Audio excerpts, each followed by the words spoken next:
නමුත් මේ ලෝකයේ ජීවත් වෙන සෑම මිනිසෙක්ම නොදන්නේය. සංසාර චක්‍රය නිර්මාණය වූයේ කෙසේද කියා. අන්න එනවා සංසාර චක්‍රය. සංසාර චක්‍රයේ ලස්සනට එනවා මේ ආදම් සහ ඒවගේ බරපතල පාපය. මේ බරපතල පාපය නිසා මේ සංසාර චක්‍රය ඇති වෙන්නේ. අර දෙවියන් වහන්සේගේ වචනය කියනවා දෙමව්පිය ඇඹුල් කාපුවම දරුවන්ගෙතත් හිරි වැටෙනවයි කියලා ශුද්ධ බයිබලයේ සඳහන් වෙනවා. එහෙනම් අපේ ආදි මව්පියන් ඇඹුල් කාපු හින්දා අපගේ දතුත් හිරි වැටෙනවා. ඉපදින්න ඉන්න දරුවන්ගේ දතුත් හිරි වැටෙනවා.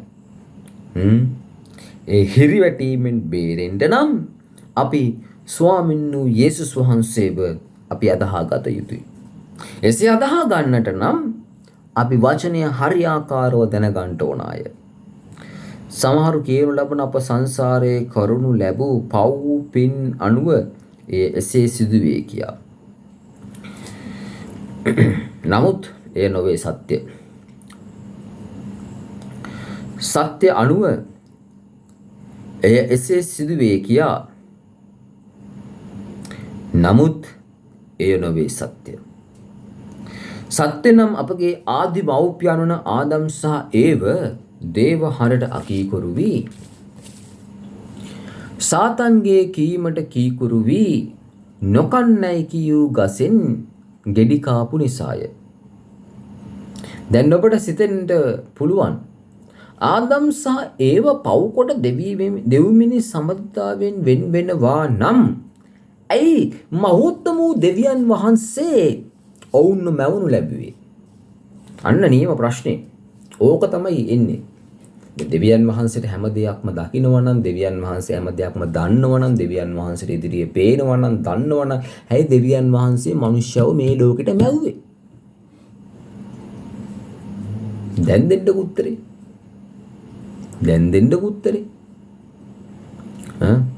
ඊට පිළිතුර තමයි මහෝත්තම වූ දෙවියන් වහන්සේ විසින් සිය දෑතින්ම සාදා තම ජීවන හුස්ම මිනිස්යා වෙත හෙලා මිනිස්යාට යහපත සහ අයහපත වෙන්කර හඳුනා ගැනීමේ බුද්ධිය ලබා දුන්නා. මේ යහපත සහ අයහපත වෙන්කර හඳුනා ගැනීමේ බුද්ධිය ලබා දුන්නා. එතකොට මේ බුද්ධිය වෙහෙසවා කටයුතු නොකරන හින්දා නේද? හොඳ නරක කියන දේ මේ හොඳ නරක කියන මේ දෙක හරියාකාරව තෝරා බේරා ගන්නට බැරි හින්දා නේද? අද ලෝකයේ යුද්ධ කෝලහල ඇති වෙලා මිනිස්සු දරිද්‍රතාවයෙන් දුක් විඳින්නේ. කුසගින්නෙන් දුක් විඳින්නේ. රෝග වලින් දුක් විඳින්නේ. ඔබම සිතන්න. නමුත් මිනිස්යාම වටිනා බුද්ධිය මෙහෙයවා කටයුතු කළේ නැත. මිනිස්යා මොකද්ද කරන්නේ? මේ බුද්ධිය මෙහෙව්වේ නැහැ. නේ?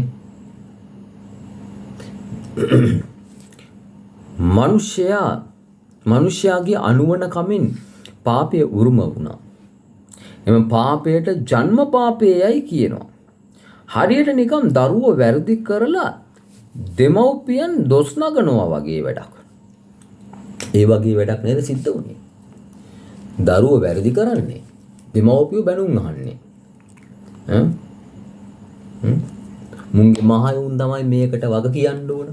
මුන්ගේ මහයුන්ගේ හැටි තමයි ඔය කියාපාන්නේ. මුන්ගේ මහයුන්ගේ ගතිගුණ තමයි ඔය ප්‍රදර්ශනය කරන්නේ. මුන්ගේ මහයුනුත් ඔය වගේ තමයි. එතකොට ඒ දෙමව්පියන්ට ඒ අය විසින් බැන ලබනවා. ඔහොමද දරුවා හදන්නේ? දරුවා හදන්න දන්නේ නැද්ද? ඇයි දරුවා හදන්න බැයි නම් මෙලොවට දරුවෝ බිහි කරේ? ප්‍රේමවන්තේනේ මගේ රත්තරන් අම්මේ තාත්තේ දුවේ පුතේ අයියේ අක්කේ නංගියේ මල්ලියේ අපි යම්කිසි විභාගයකට පාඩම් කරනවා කියලා හිතන්නකෝ. අධ්‍යයනය කරනු ලබනවා. නමුත් අපිට තව අපිට දෙමව්පියෝ සහෝදරයෝ අපගේ ඥාති හිත මිත්‍රාදීන් අසල්වාසීන් එතකොට යාළු මිත්‍රයින් අපිට ඒ විෂය මාලාවට අයිති කරුණු කාරණා ගැන අපිට කියා දෙනු ලබනවා. ගුරුවරු විසින් කියා දෙනු ලබනවා. නමුත් ඒ ගුරුවරු විසින් කියා දෙනු ලැබුවත් අපි කොච්චර අමතර පන්ති ගිහිල්ලා ඉගෙන ගතත් පාසලෙන් ඉගෙන ගතත් නමුත් විභාගෙට ගිහිල්ලා ලියන්න ඕනේ කවුද? ශිෂ්‍යයා. ගුරුවරයා ඉන්නේ නැහැනේ විභාගෙට ලියන්න නේ. එතකොට එහෙනම් හරියාකාරව බුද්ධිමත් වෙන්න ඕන. තමන් අවබෝධ කරගත් කරුණු කාරණා පෙළගස්සන්න ඕන, ගොඩනගන්න ඕන. එහෙමනම් ඒ අයට බුද්ධිය වෙහෙසවන්න වෙනවා. ළමයා විභාගේ අසමත් වෙලා ගුරුවරුන්ට දොස් නගල වැඩකුත් නැහැ, දෙමව්පියන්ට දොස් නගල වැඩකුත් නැහැ, තමන්ට දොස් නගල වැඩකුත් නැහැ. මොකද්ද වෙන්න ඕනේ නම් තමන් ඉගෙන ගන්න දේ තමන් හරියාකාරව අවබෝධ කරගෙන, තමන් හරියාකාරව අවබෝධ කරගත් දේ බුද්ධිමත්ව පිළිතුරු නගන්න පුළුවන් වෙන්න ඕන. දැන් අපි අවධානය යොමු කරනු ලබන්නේ පොත් 72කින් සැදුම්ලත් ශුද්ධ බයිබලයේ පරණ ගිවිසුමට අයත් පළමු වන පොත වන උප්පත්ති පොත පිළිබඳවයි. මෙම උප්පත්ති පොත ලියනු ලැබුවේ ඊශ්‍රායෙල් ජනතාව මිසරයේ වහල්භාවයෙන් මුදවාගෙන පොරොන්දු දේශය කරා රැගෙන යාම සඳහා සර්ව පරාක්‍රම වූ දෙවියන් වහන්සේ විසින් පාවිච්චි කරනු ලැබූ මෝසෙස් විසින්ය. මෝසෙස් විසින් ලියනු ලැබූ අනිකුත් පොත් වනුයේ නික්ම යාම, ගණන් කතාව, ලෙවි කතාව. මෝසෙස් යනු තද හිතක් ඇති, හිතුවක්කාර, නාහට නොවසන අකීකරු කෙනෙක් වාගේම තම සිතගේ පරිදි කටයුතු කරනු කෙනෙකි. ඒ වගේම ඔහු ගොත ගහන මිටි මිනිස්සෙක් කියලා කියනවා. නමුත් බාහිර ස්වරූපයේ දෙස නොබලන සර්ව පරාක්‍රම වූ මහෝත්තම වූ දෙවියන් වහන්සේ විසින් මෝසෙස්ව යොදාගත්තේ ඊශ්‍රායෙල් ජනතාව මිසරයේ වහල්භාවයෙන් මුදවලා පොරොන්දු දේශය කරා රැගෙන යන්නට. ඉතින් බයිබලයේ පරණ ගිවිසුමේ උප්පත්ති පොත, නික්ම යාම පොත, ගණන් කතාව, ලෙවි කතාව, ද්විතීය කතාව යන පංච පුස්තකයේ ලිවීම සඳහා යොදා ගන්නු මේ මෝසෙස් උප්පත්ති පොතේ පරිච්ඡේද 30ක් ඇතුළත්ව ඇත්තේය. ඒතකොට ඇතුළත් කරලා ලියන ලබනවා දෙවියන් වහන්සේ මෝසෙස්ව පාවිච්චි කරලා. එනම් පළමු පරිච්ඡේදයේ සිට 30 වන පරිච්ඡේදය දක්වාය. එනම් පළමු පරිච්ඡේදය වන ලෝකයේ මැවීමත් 30 වන පරිච්ඡේදය වන යාකෝබ්ගේ අවසන් කටයුතු දක්වාය. උප්පත්ති පොතේ පළමු වන පරිච්ඡේදයේ පළමු වන පදයේ සිට 31 වන වගන්තිය දක්වාත්, දෙවන පරිච්ඡේදයේ පළවෙනි පදයේ සිට 25 වන වගන්තිය දක්වාත්ය. දැන් මම ඔබ හමුවේ තියන්නට යන්නේ. මං හිතනවා ඔබ ඒ පිළිබඳව මම දැන් මේ අපි සාකච්ඡා කරපු දේවල් ගැන පූර්ණ අවබෝධයක් ලබා ගන්නට ඇති කියලා. ඉතින් දැන් මම යනවා දෙවියන් වහන්සේගේ වචනේ මෙන්න මේ වන උප්පත්ති පොතේ මොනවද සඳහන් වෙලා තියෙන්නේ කියලා ඔබ හමුවේ ගෙනහර දක්වන්න.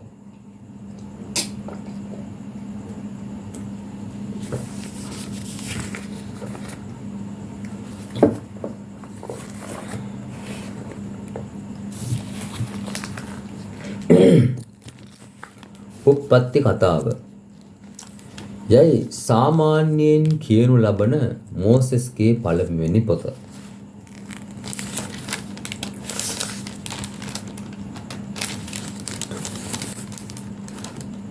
පටන් ගැන්මෙහිදී දෙවියන් වහන්සේ අහසත් පොළවත් මැව්සේක.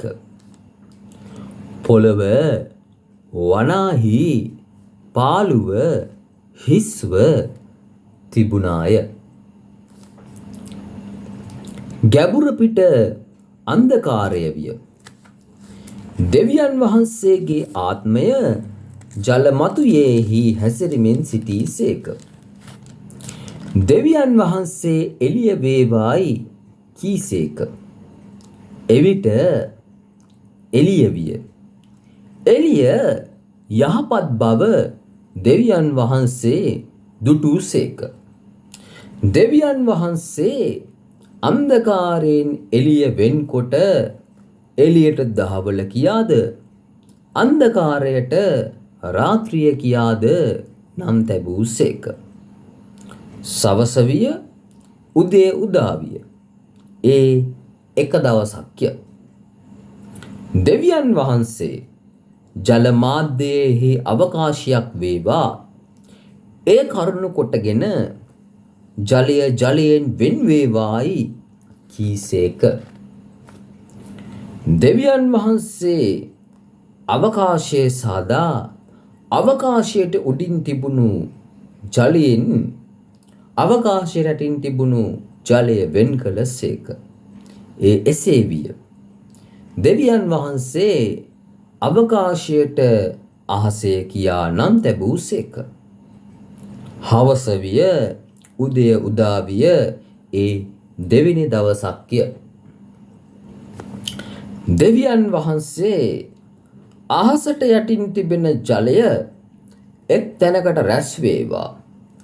වියලි බිම පෙනේවායි කීසේක.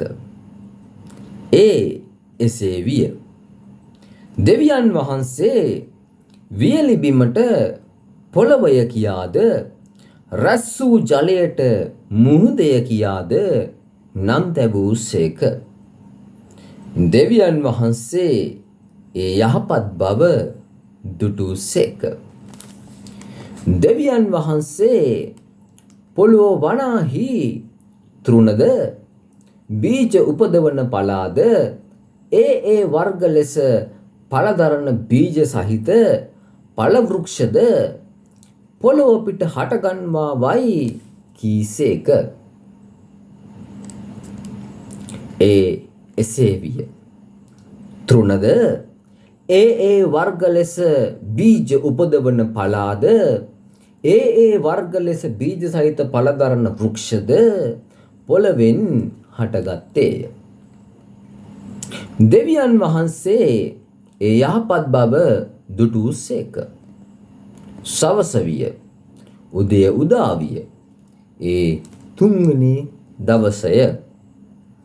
දෙවියන් වහන්සේ රාත්‍රියෙන් දහවල වෙන් කිරීමට අහස්තලයේහි ආලෝකයෝ වෙත්වා ඒවා ලකුණු පිණිසද ඍතු පිණිසද දවස් පිණිසද අවුරුදු පිණිසද වෙත්වා.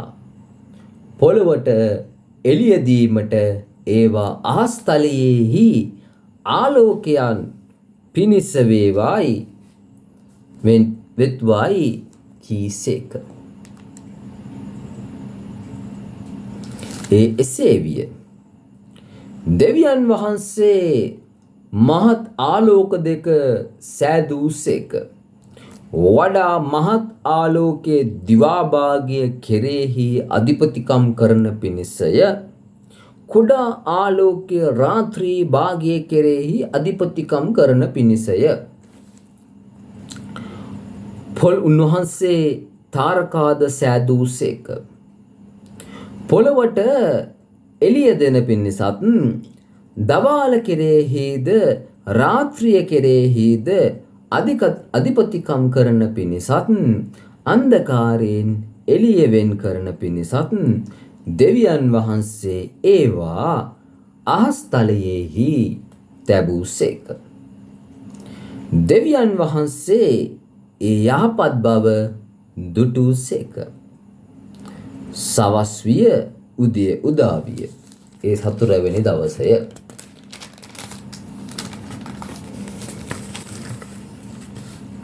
දෙවියන් වහන්සේ ජලය වනාහි එහි හැසිරෙන ජීවමාන සත්වයන් බොහෝ කොට හටගන්වාවා පක්ෂීහු පොළොවට උඩින් ආකාශ කුක්ෂියෙහි පියාසර කෙරෙත්වායි කීසේක. තවද දෙවියන් වහන්සේ ඊතා මහත් ජලචර සත්වයන්ද ඒ වර්ග ලෙස ජලයේහි බොහෝ සෙයින් හටගත්තා වූ එහි හැසිරෙන පණ ඇති සියලු සත්වයන්ද ඒ වර්ග ලෙස පියාපත් ඇති සියලු පක්ෂීන්ද මැවූසේක. දෙවියන් වහන්සේ ඒ යහපත් බව දුටුසේක.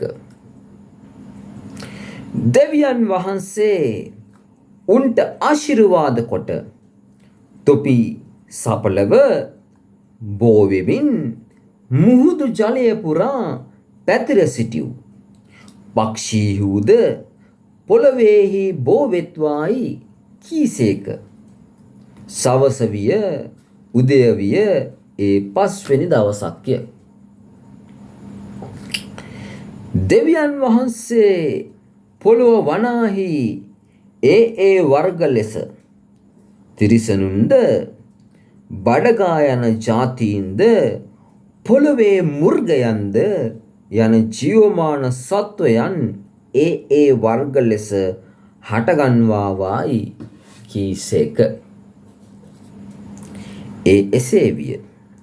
දෙවියන් වහන්සේ ඒ වර්ග ලෙස පොළොවේ මෘගයන්ද ඒ වර්ග ලෙස සිව්පාවුන්ද ඒ වර්ග ලෙස භූමියේ බඩගා යන සියලු සතුන්ද සෑදූසේක.